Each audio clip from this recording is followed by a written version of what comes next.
chosen one. Yes, you, the one who felt the room turn a moment ago, before you understood why. The way a person feels a change in the weather in an old wound. Before we begin, do something for me. Sit down. If there's a door near you, close it. Not against anyone, just so the next while belongs only to us. Put your phone face down on the table, screen against the wood, where nothing can reach in and pull at you while we talk. Unclench your jaw. You've been holding it without knowing, the way you hold a lot of things without knowing. And breathe out, all the way out.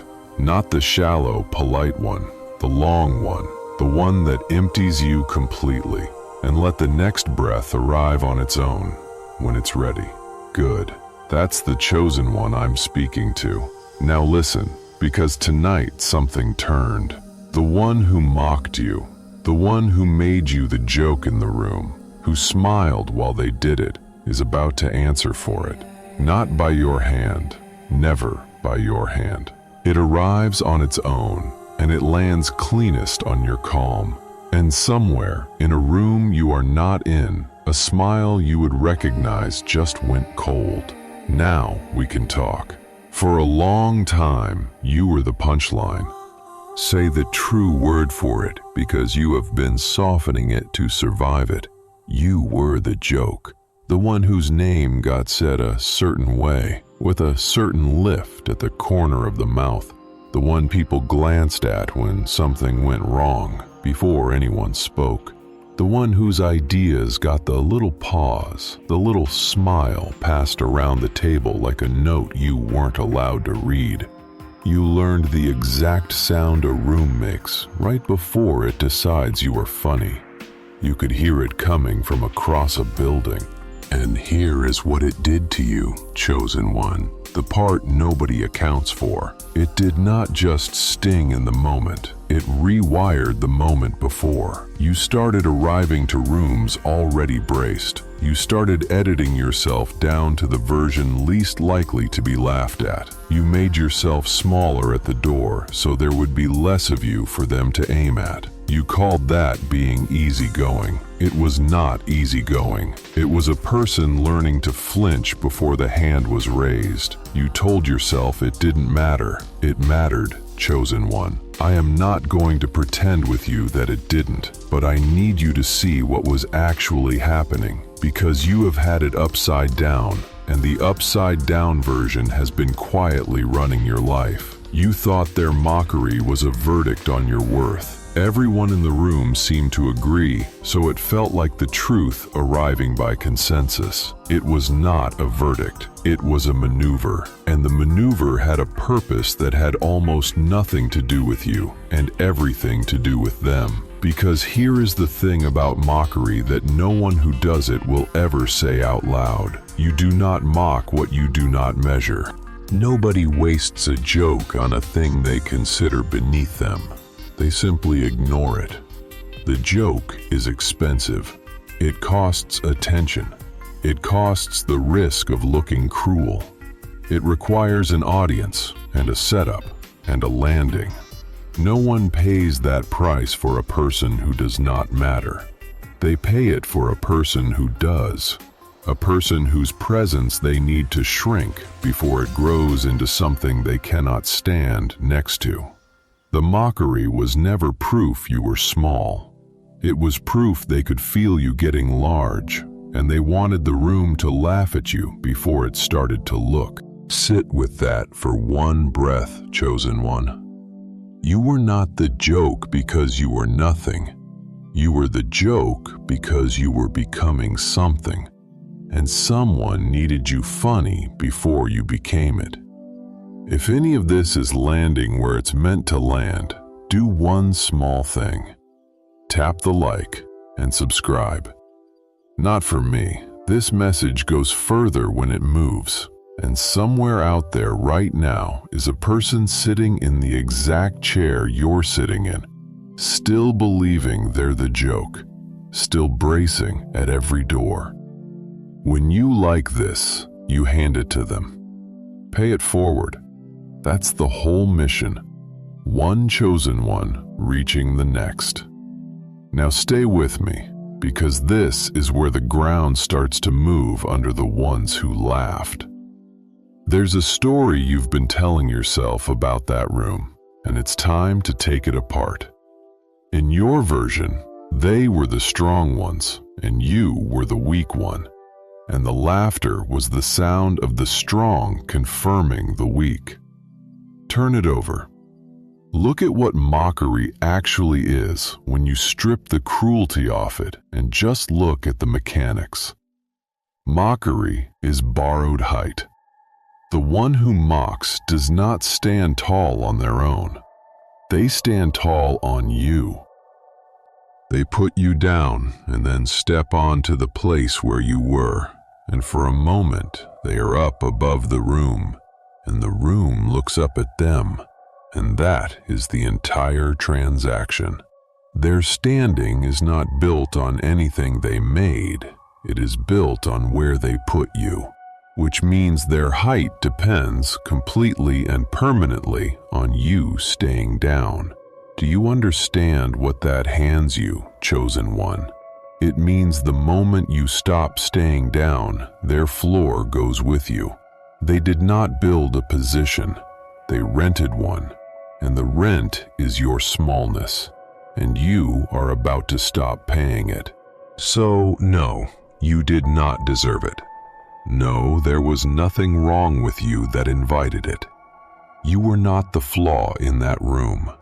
You were the foundation someone else was standing on without your permission. And a foundation that decides to stand up does not stay a foundation for long. Now, stay with me, because this is bigger than your one room. This is a law, and it runs everywhere people decide to make one person the joke instead of meeting them as an equal. Only the room changes. The mechanism never does. Picture the workplace. There's one person who always catches it, the running joke of the team, the one whose name is a punchline in the group chat, whose good ideas get the little smirk before they get considered. And the one who started it, the one who first made them funny, feels powerful for it. Feels like the room's sharp voice, the one with taste. And then the seasons turn, the way they always turn. The joke stands up, gets good at the thing they were mocked for, rises a level, then another. And one day, the sharp one is standing in a room the joke now runs, and every old laugh is hanging in the air between them, and only one of them is smiling. Picture the family. There's the one they've decided is a little ridiculous, too sensitive, too much, too something. The one whose struggles get retold at gatherings with a certain lightness, a certain roll of the eyes. And there's the one who narrates it, who does the impression, who gets the table laughing. And years pass, and the ridiculous one quietly builds a life that works, and the narrator quietly does not. And the table notices, because tables always notice in the end. The impression stops being funny. It starts being the thing the family doesn't bring up around the one who did it. Picture the friend circle, the group with a designated clown who never agreed to the job, the one whose crush was public entertainment, whose bad night became a bit, whose earnestness was the reliable laugh. And there's one voice at the center of the group who runs those jokes, who is funniest at that one person's expense. And the clown outgrows the circle, walks into rooms the circle will never see the inside of, and the group gets smaller and stays where it is. And the funny one is left telling old jokes to people who've stopped finding them funny, about a person who isn't there to be small anymore. Picture the wider world, the whole crowded arena where reputations get made and unmade in public. Someone laughs at a person early, loudly, in a way everyone remembers, marks them as the joke while they're still nothing, and the joke becomes something. And now the loud early laugh is a permanent record, replayed every time the risen one is mentioned, a little monument to how wrong the mocker was and how sure they were while being wrong. 4 rooms, 1 law. Every single time someone borrows height by standing on a person they think will always stay down, and every single time the person stands up, and the height that was borrowed comes due all at once. Here's the line they can't say out loud, chosen one. We only felt tall because we made sure they felt small. Read it again slowly. That is the confession under every joke ever made at your expense. Not, I am better than you. It's, I needed you lower so I could feel higher. Their laughter was never a measurement of you. It was a measurement of what they lacked, converted into a sound, and aimed at the safest target in the room, the one they'd bet would never aim back. They bet wrong. That's the whole story of tonight. They bet you would stay the joke forever, and they built their standing on that bet, and the bet is being called. So no, you did not misread it. No, you are not being dramatic, and you are not holding a grudge you should have released. You felt a room decide you were funny over and over, and instead of shrinking to fit their joke, you're about to walk out of it entirely, and the joke, chosen one, does not survive the exit of the one it was about. Which brings us to the part you actually came for, not the comfort, the mechanism. 12 pieces of exactly what happens to the one who made you the joke, how the reckoning assembles itself, why it lands the way it lands, and why it lands hardest precisely where you are most calm. Laid out in order so you can recognize each stage while you are standing inside it and stop believing you have to be the one to make it happen. Now, before we go one step further, this is the part of the video where the room thins out. Some of you arrived out of curiosity. You saw the title, you felt a small pull, you clicked. There's no judgment in that, and you're welcome here. But right around now, the merely curious begin to drift. This stops being entertainment and starts being specific, and specific is uncomfortable when it isn't about you. So they'll go looking for the next voice, the next promise, the next easy thing. Let them go. This was never built to hold everyone. The ones this was made for are doing the opposite. You got quieter. You leaned in. Something in your chest went still, the way it does when a stranger describes the exact room you've been trying to forget. If that's you, chosen one, do this one thing. Go down to the comments and drop the number 999. Just that. Not for luck, not because it's trending. 999 is the number of a thing completing, an ending that clears the ground for what comes next, and that is precisely where you are standing. Drop it as a quiet hand raised in a full room, a signal that you are locked in and you intend to hear this all the way to the end. I'll see it. The others will see it, and they'll know they weren't the only one who was ever somebody's joke. And while you're there, the like and the subscribe keep this reaching the next person who needs it. Now, 12 pieces, one at a time. Number 1, the moment the smile went cold. They didn't stop smiling because of anything you did. They stopped because of something they finally saw. Picture the last time it happened, or a time like it. You were standing there, maybe you'd said something, maybe you'd just walked in, and the smile came out. The practiced one, the one they've aimed at you 100 times. And then something crossed it, a flicker. The smile stayed on their face but left their eyes. And for half a second, they looked at you like they were doing math. You saw it, and you didn't know what it was. You wondered if you'd said something strange. You replayed it later, trying to find your mistake. There was no mistake.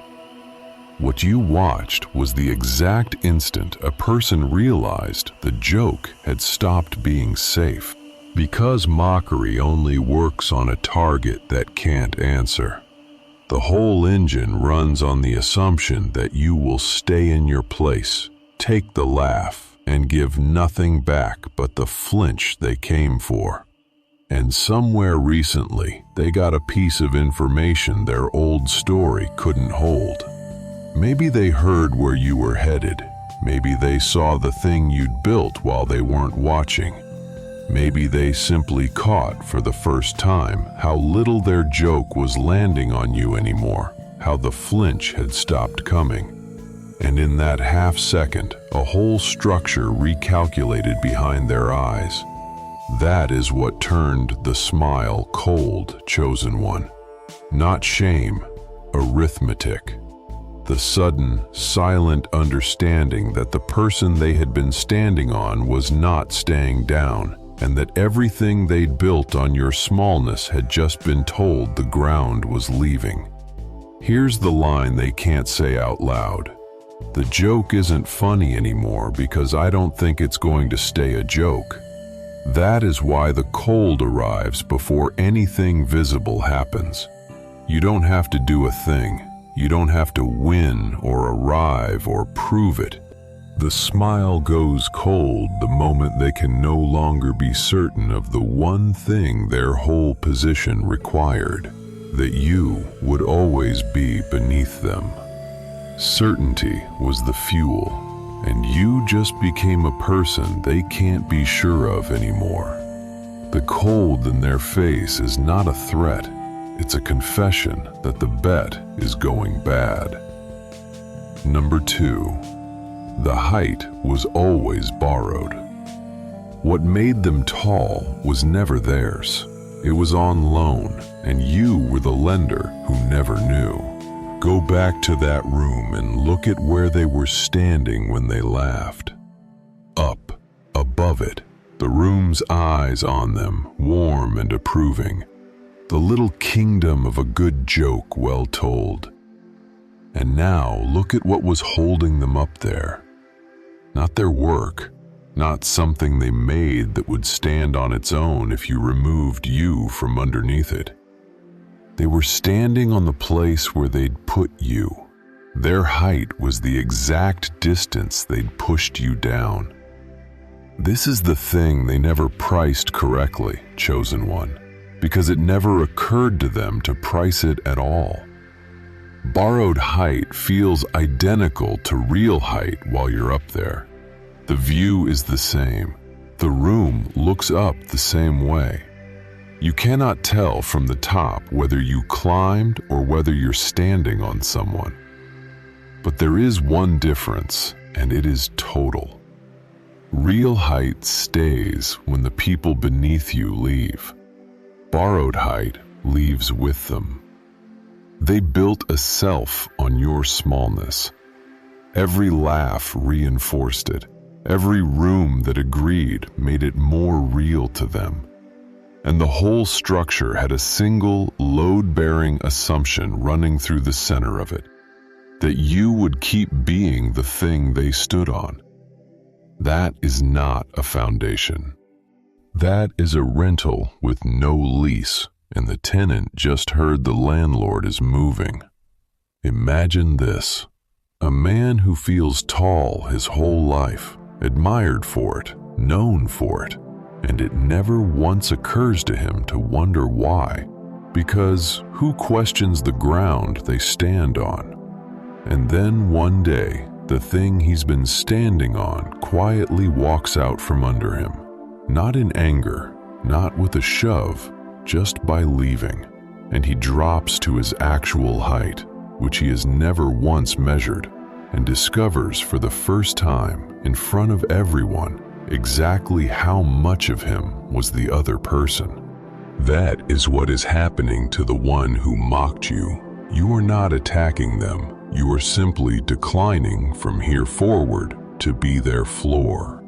And a person who never built real height cannot survive the return of the one they borrowed it from. Here's the line they can't say out loud. Everything I was in that room, I was because they were under me. So stop crediting them with a stature that was always partly yours. The tallest person in your memory of that room was standing on you to get there. Take yourself back, chosen one, and watch how much of them goes with you. Number 3. The room was never on their side. It only followed the loudest voice, and rooms change hands. Here is a thing that has haunted you, and I want to pull it out into the light because it has been quietly convincing you that the whole world agreed you were funny. It wasn't just the one who mocked you, it was the room. The room laughed. The room went along. And a room laughing feels like a jury delivering a verdict, unanimous, official, final. It was not a jury. It was an audience. And an audience is the most loyal thing in the world to whoever is currently holding the room, and the least loyal thing in the world to anyone who loses their grip on it. Understand how a room actually works, chosen one, because this changes what the laughter meant. Most people in that room had no strong feeling about you at all.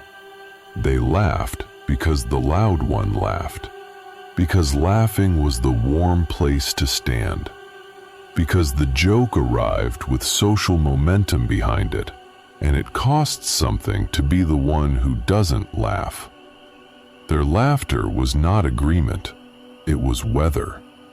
It followed the pressure, and the pressure was coming from one person who had made themselves the room's sharp voice. Now watch what happens when that voice loses its edge. The moment the mocker's certainty cracks, the moment the room senses that the joke might be going bad, that the person they were laughing at might be someone after all, the room does not go down with them. The room turns. The same people who laughed will, without a word of apology, begin to remember that they always thought it was a little much. They will relocate their loyalty to whoever looks like the safer place to stand. And that will not be the one who is losing their grip on the joke. And before we go any deeper, chosen one, do one small thing. If this is landing where it was meant to land, drop 999 in the comments, not for me, but as a quiet hand raised in a crowded room, a way of saying, I am here. I am one of the ones this was written for. 999, the number of a cycle finishing, a season closing on time, a thing completed. Leave it below and let the next chosen one see they are not the only one who stayed. Imagine this, a crowd gathered around a performer who has held them for an hour, sure of the room, riding the laughs. And then a couple of jokes miss, and then a few more. And the crowd does not warn them. The crowd simply, quietly, begins to withdraw its warmth, and the room that felt like a friend a minute ago becomes 1,000 strangers watching a person fail, and the performer feels the temperature drop and cannot get it back, because the room was never theirs. It was only ever on loan, exactly like the height. That is the room you were mocked in, chosen one. It was never against you. It was following a voice, and voices lose rooms every single day. Here's the line they can't say out loud. The room I own is the only reason any of this worked, and I can feel it starting to move. So release the whole crowd from the verdict you gave them. They didn't decide you were the joke. They followed the one who did, and the one who did is losing the room. And a room, once it starts to turn, does not turn back. Number 4. The joke was alone against a day like this. Every laugh they took at your expense was borrowed against a payment coming due. There is a bookkeeping to this that the mocker never sees, because it runs on a ledger they don't believe exists. Every time someone makes another person the joke, they take something in the moment, the laugh, the standing, the little rush of being the one on top. It feels free. It feels like a thing you get and keep. But it isn't free, it's a loan. They borrowed a laugh against the future on the assumption that the future would never send a bill. And the bill is the day the joke becomes something the room remembers with a wince instead of a laugh. Watch how the interest works, chosen one, because this is the part that makes the reckoning so heavy when it finally lands.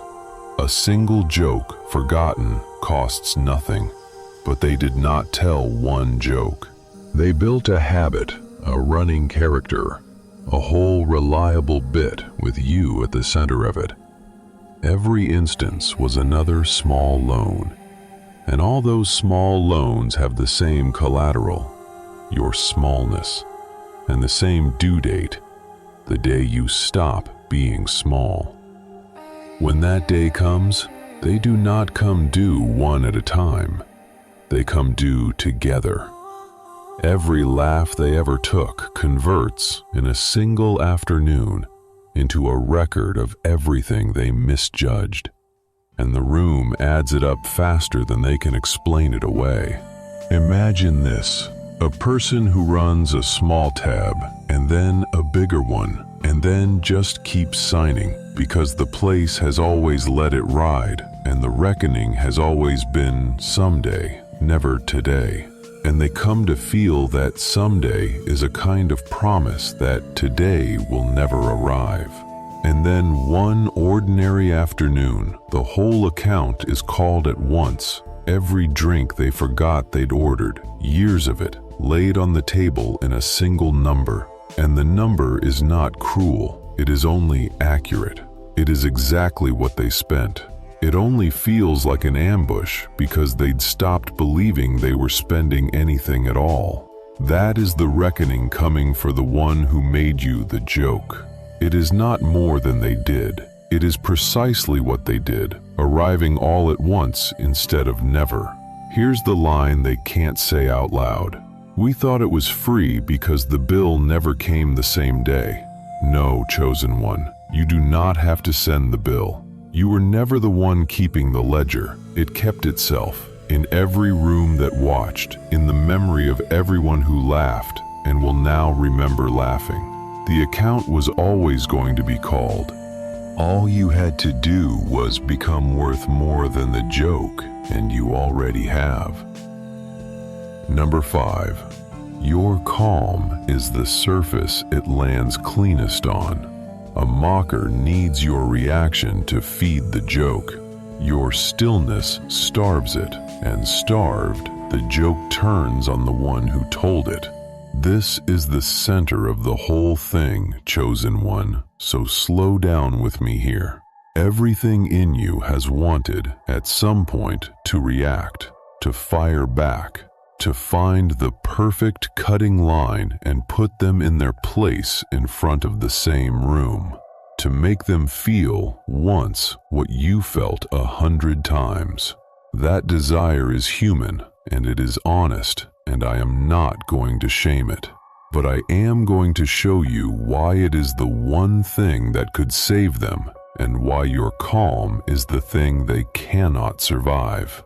A joke at your expense is not finished when they tell it. It is finished when you react. Your flinch is the punchline.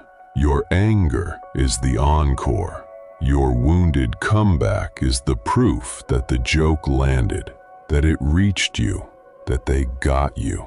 And a landed joke is a completed transaction that makes them look powerful and you look hit. Every reaction you give is a laugh you hand them for free. The mockery is a machine that runs entirely on your response, and you have been feeding it without knowing every time you let it move you. Now take the fuel away. Stay calm. Not cold, not performed, not the tight calm of someone strangling a reaction. The real thing, the calm of a person to whom the joke has genuinely stopped mattering. Watch what happens to the machine. It stalls. The joke goes out into the room and finds nothing to land on. And a joke that lands on nothing does the only thing it can do. It rebounds. It hangs in the air a second too long, and the room, which was ready to laugh at you, has a half second of nowhere to put the laugh, and in that half second it looks instead at the person who told it and sees them trying too hard, aiming at someone who isn't there anymore, swinging at air. Imagine this, two people, and one keeps pushing against the other, expecting resistance, leaning their whole weight into the shove, and the other simply steps aside. Not a counter push, just an absence where the resistance was supposed to be. And the one doing the pushing, with nothing to push against, falls forward under their own force, into the space they were sure would hold a body. Nobody struck them. They were felled by the exact effort they put into striking. Your calm is the step aside, their joke is the shove, and gravity, chosen one, has always belonged to the one who stays still. Here's the line they can't say out loud. They don't even flinch anymore, and without the flinch, I'm just a person being cruel to no effect in front of everyone. So this is why the reckoning lands cleanest on your calm, chosen one, not despite your stillness, because of it. Your calm is not you failing to defend yourself. It is you removing the only thing that ever made their joke work and handing them, in its place, a room full of people watching them swing at someone who has already walked past.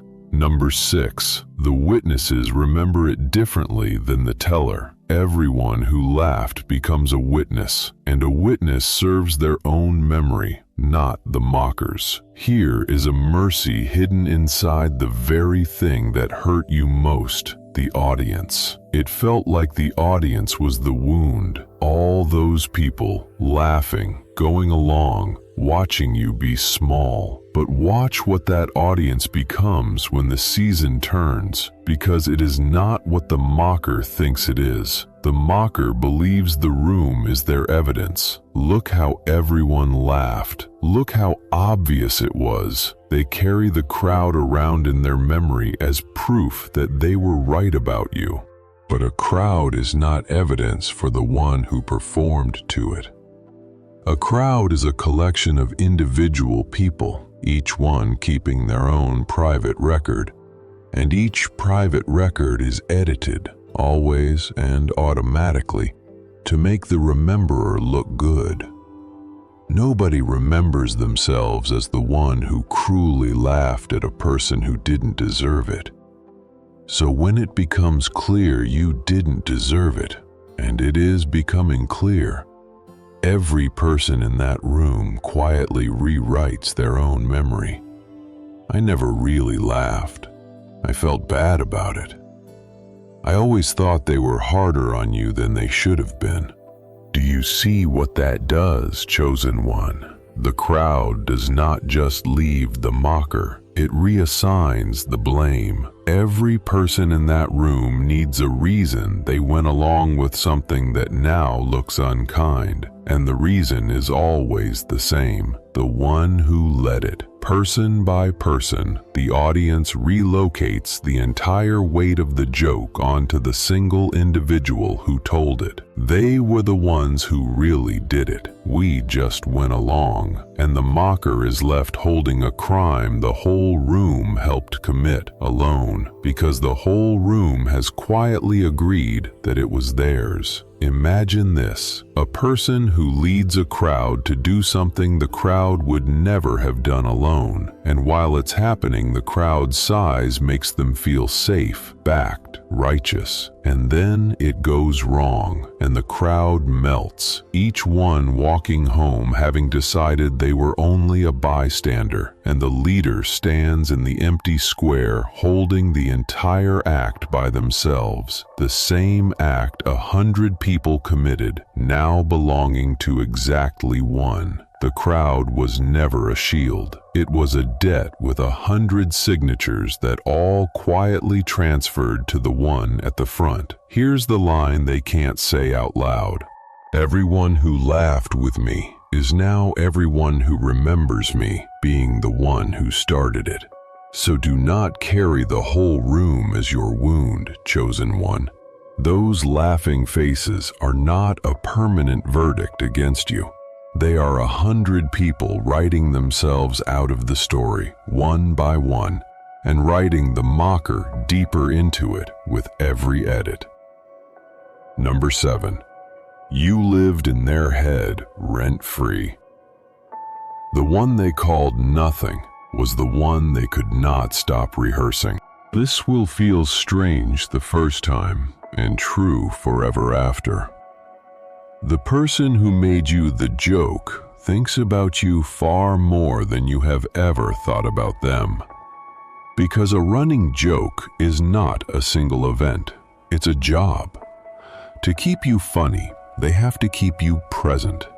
They have to track you, notice you, gather new material, watch for the moments they can use. They have to keep a live model of you running in their head at all times, ready to be aimed. You were not nothing to them. You were a recurring role they cast and recast constantly, which means you have been living in their mind without paying for years. And here is the cruel comedy of it, chosen one. You have been trying to get free of them, trying to stop replaying the rooms, stop hearing the laugh, stop bracing at doors. You have been working, honestly, to evict them from your head. They cannot do the same with you. Their whole standing depended on keeping you installed. They built a wing of themselves around having someone to be better than, and you are the tenant. And they cannot make you leave, because if you leave, the wing collapses. Imagine this: someone who keeps a rival's photo where they'll see it every morning, telling themselves it's motivation, it's nothing, it's just there. And they look at it every day, and their pulse moves every day, and they have long since stopped being able to start a morning without checking whether the other person is still smaller than they are. They think they own the photo. The photo owns the first minute of every day they have left. You are the photo, chosen one, and they hung you there themselves. You might wonder why, if this is true, they seem so light, so unbothered, so free of you. Because the performance of not caring is the most exhausting part of the whole act. Nobody works that hard to look indifferent to something that is actually nothing to them. The lightness is not proof you left their mind. It is the daily rent they pay to keep pretending you did. Here's the line they can't say out loud: I think about the person I made small more than I think about almost anyone I love. So let them keep you. Let them pay it. You are free to forget, chosen one, and forgetting is the one exit they sealed off the day they decided you were funny. The one who forgets first wins, and you are already closer to the door than they will ever be allowed to get. Number 8. The reckoning runs on its own clock. You do not set the hour. You only stay out of the place it's coming down. This is where your patience gets tested hardest, so I'll be plain with you. The turn is real, and it is coming, and it is not on your schedule. It runs on its own clock, indifferent to how much you are aching right now, indifferent to how badly you want to see it land while the wound is still fresh enough to be answered. You want it today, in that room, in front of those faces, so the moment you suffered gets its answer while you're still awake to watch. And that exact hunger is the thing you have to set down, because reaching for the timing is just another way of grabbing the joke out of the air and making it yours again. Understand what the delay actually is, chosen one. The gap between the mockery and the reckoning is not the law failing. It is the law working. Borrowed height does not collapse the instant it's borrowed. It stands as long as the bet looks good, and it falls when the bet goes bad. And that can take a season, or it can take years, and the length has nothing to do with your deserving, and everything to do with the size of what they built. A big position built on your smallness takes longer to come down, but the higher they climbed on you, the further they have to fall when you stand up, and the colder the recognition when it finally reaches them. Imagine this: a long fuse, lit in a room you already left, burning quietly through walls and under floors on a path nobody can see, taking its own slow time. And you are not standing over it with a stopwatch, willing it faster, because you are not in that room anymore. You are outside, in the air, living your life. The fuse does not need you to watch it to keep burning. It only needs you to not be standing on top of it when it reaches the end. Your patience is not you doing nothing. It is you staying out of the one place the reckoning is going to land. Here's the line they can't say out loud. Nothing's happened to us yet, so we think we got away with it. And the nothing is the fuse still burning. No, chosen one, you are not being overlooked by the law. You are not the one it forgot. You were spared the exhausting job of scheduling a thing that has always known its own hour. Stop watching the clock. Watch the arc. It is already in the air. Number 9. They mistake your calm for defeat. What looks like you giving up is the trap closing without a sound. There is a moment in all of this when the one who mocked you feels most sure they won. And I need you to recognize it, chosen one, because it is the moment right before it turns. It comes when they see your calm and read it completely wrong. They watch you stop reacting. They watch you stop flinching, stop firing back, stop seeming to care.